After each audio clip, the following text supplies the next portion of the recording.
Je me souviens encore du moment précis où ma vie a basculé. C'était un mardi matin pluvieux à Paris. Dans les bureaux luxueux de la société Beaumont et Fils. Avenue Montaigne. J'ai été convoqué dans le bureau du PDG. Mon beau-frère Antoine. Et là, devant le conseil d'administration au complet, il a annoncé mon licenciement pour faute grave. Faute grave, moi. Alexandre Duval. Directeur financier depuis 15 ans. L'homme qui avait fait tripler les profits de cette entreprise familiale. La première phrase qui m'a choqué, celle qui a ouvert l'abîme, fut prononcée par Antoine lui-même. Alexandre, tu es accusé de détournement de fonds. Les preuves sont irréfutables. J'ai senti le sol se dérober sous mes pieds. Des preuves? Quelles preuves? J'avais tout sacrifié pour cette boîte. Mes nuits. Mes week-ends. Ma santé, et voilà qu'on m'accusait de vol. La seconde phrase, encore plus violente, vint de ma femme. Élise. Assise à côté de lui, je suis désolé. Alex.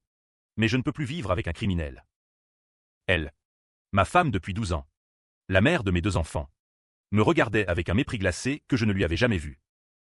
Et la troisième, la plus destructrice, fut murmurée par Antoine alors que les vigiles m'escortaient hors du bureau. Tu n'aurais jamais dû découvrir nos petits arrangements. Beau-frère. À cet instant, j'ai compris. Ce n'était pas une erreur judiciaire interne. C'était une trahison calculée. Je m'appelle Alexandre Duval. J'ai 45 ans. Ou plutôt, j'avais 45 ans quand tout a commencé. Aujourd'hui, 2 ans plus tard, je suis un autre homme. Mais revenons au début. Beaumont et Fils est une vieille entreprise de luxe française, spécialisée dans la joaillerie haut de gamme. Fondée par mon beau-père, Henri Beaumont, elle était devenue sous ma gestion une machine à profit. J'avais épousé Élise, sa fille unique, non par amour du luxe, mais par amour pour elle. Du moins, je le croyais. Nous nous étions rencontrés à la Sorbonne. Elle étudiait l'histoire de l'art. Moi les finances. Elle était belle, intelligente, passionnée. J'étais ambitieux, travailleur. Le couple parfait, disaient les magazines People qui nous mettaient parfois en couverture lors des galas. Antoine, le frère cadet d'Élise, avait toujours été le vilain petit canard. Moins doué, plus dépensier. Il vivait dans l'ombre de son père. Quand Henri est mort d'un cancer fulgurant il y a 5 ans, c'est moi qui ai pris les rênes financières. Tandis qu'Antoine devenait PDG représentatif. Il paradait, signait les contrats People. Mais c'était moi qui gérais les chiffres. Et les chiffres, ces derniers temps, montraient des anomalies. J'avais commencé à remarquer des transferts étranges vers des comptes offshore. Des millions qui disparaissaient dans des sociétés écrans aux îles Caïmans. Au début, j'ai pensé à une erreur comptable. Puis, en creusant, j'ai découvert que les signatures électroniques étaient celles d'Antoine. Et pire, Élise avait validé plusieurs de ces opérations en tant que membre du conseil. Je n'avais rien dit. Pas encore. J'attendais le bon moment pour en parler en famille. Erreur fatale. Le jour du licenciement. Tout était prêt. Les preuves étaient des faux grossiers, des emails trafiqués, des virements antidatés portant ma signature numérique. J'ai été arrêté le soir même. Menottes au poignet devant mes enfants terrifiés. La presse s'est déchaînée, le gendre modèle détourne des millions chez Beaumont et Fils. Ma photo en une de tous les journaux. Le procès a été une farce. Mon avocat commis d'office était incompétent, ou acheté. Je ne sais pas encore. Les témoins, tous employés de la boîte, ont menti effrontément. Élise a témoigné contre moi. Les larmes aux yeux, il avait changé ces derniers mois. Il dépensait trop. Je craignais pour nos enfants. Le jury, influencé par la couverture médiatique, m'a condamné à 8 ans de prison ferme. À Fresnes, j'ai touché le fond.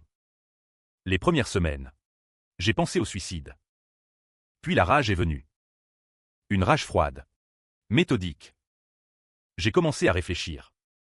À reconstituer le puzzle. En prison, j'ai eu le temps. Beaucoup trop. J'ai lu. J'ai écrit. J'ai observé. Et surtout, j'ai reçu des visites. Pas d'Élise. Bien sûr. Ni d'Antoine.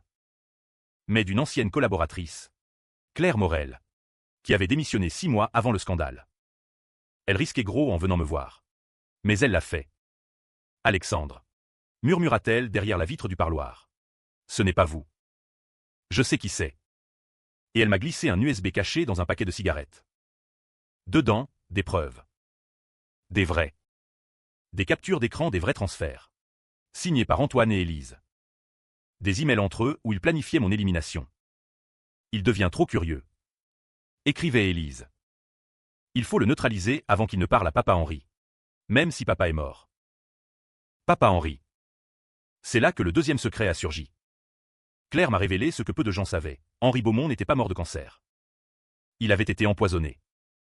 Lentement. Par Élise et Antoine, qui craignaient qu'il ne me lègue la majorité des parts dans son Nouveau Testament. Le vieux était devenu suspicieux envers ses enfants, et m'avait pris en affection. J'avais donc été condamné pour un crime que je n'avais pas commis. Mais surtout pour protéger les vrais coupables d'un meurtre. Sorti au bout de 2 ans grâce à une libération conditionnelle, les prisons françaises sont surpeuplées. J'étais un homme brisé.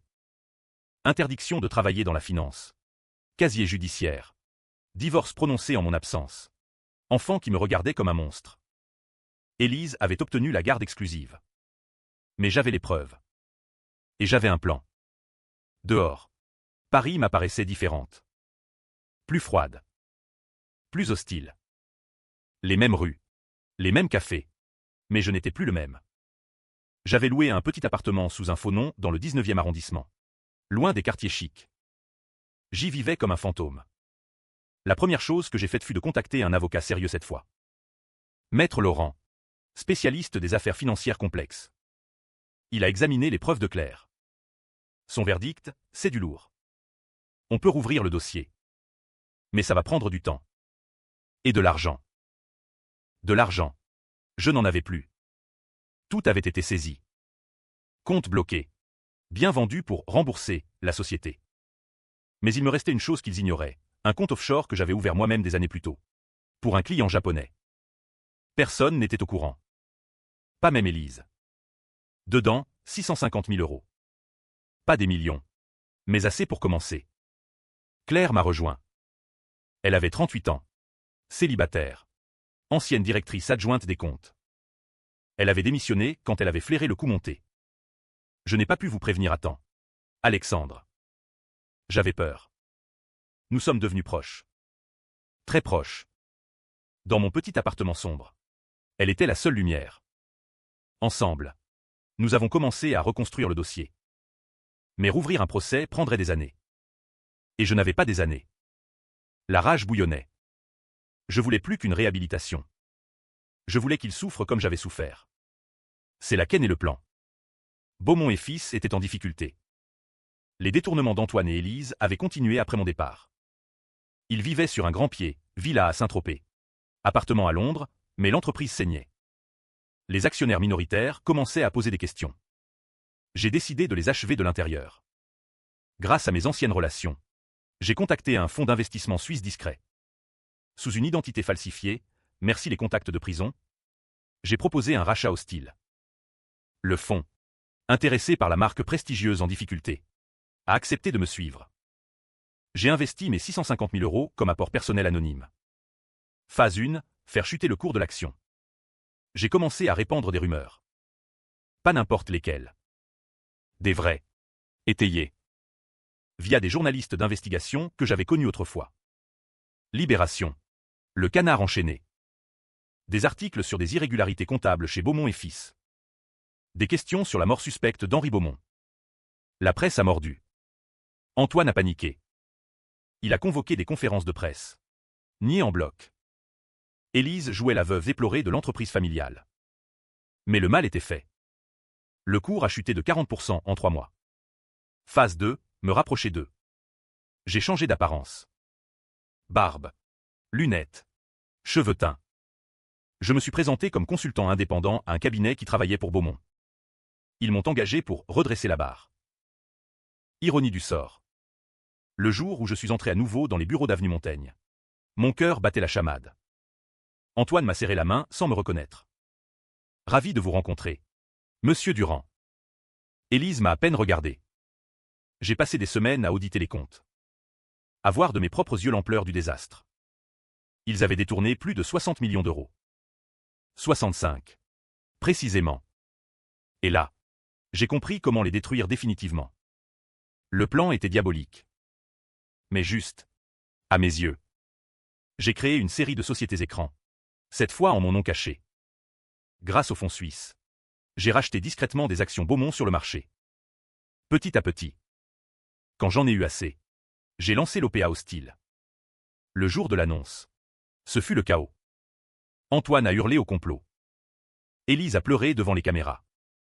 Mais les actionnaires, lassés des scandales, ont vendu. En 2 semaines, j'ai pris le contrôle à 51%. Puis je suis revenu. Sans déguisement. Je suis entré dans le grand bureau. Celui qui était autrefois le mien. Antoine était au téléphone. Élise à ses côtés. Ils se sont figés en me voyant. Bonjour. Beau-frère. Bonjour. Ex-femme. Antoine Blemi. Alexandre. Comment. Sécurité. Mais la sécurité travaillait désormais pour moi. Je leur ai tout expliqué. Calmement. Les preuves. Le meurtre d'Henri. Les détournements. Mon plan. Élise s'est effondrée. Alex. Je t'en supplie. On peut s'arranger. Antoine. Lui. A tenté de nier. Puis de menacer. Tu n'as aucune preuve légale. J'en avais. Claire les avait apportées. Et la police attendait en bas.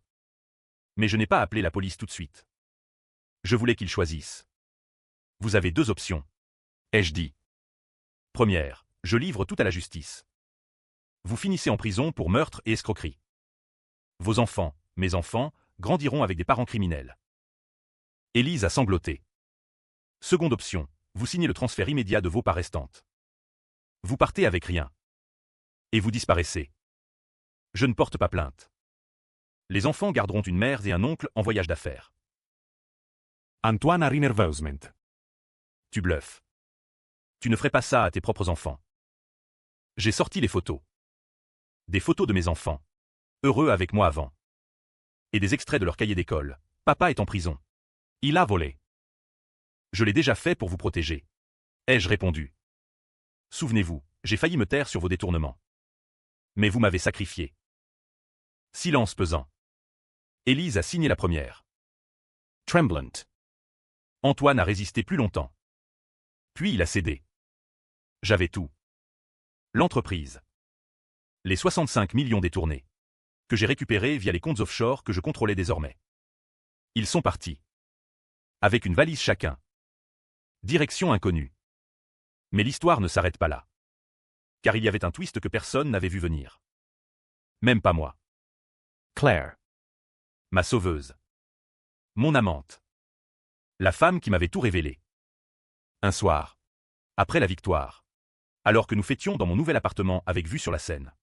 Elle m'a dit, Alexandre. Il faut que je te parle. Son ton était grave. Elle m'a avoué. C'était elle qui avait créé les premiers faux contre moi. Sur ordre d'Antoine. Bien sûr. Mais elle l'avait fait. Elle avait trafiqué les emails. Antidaté les virements. Pourquoi, ai-je demandé. La voix blanche. Parce qu'Antoine me faisait chanter.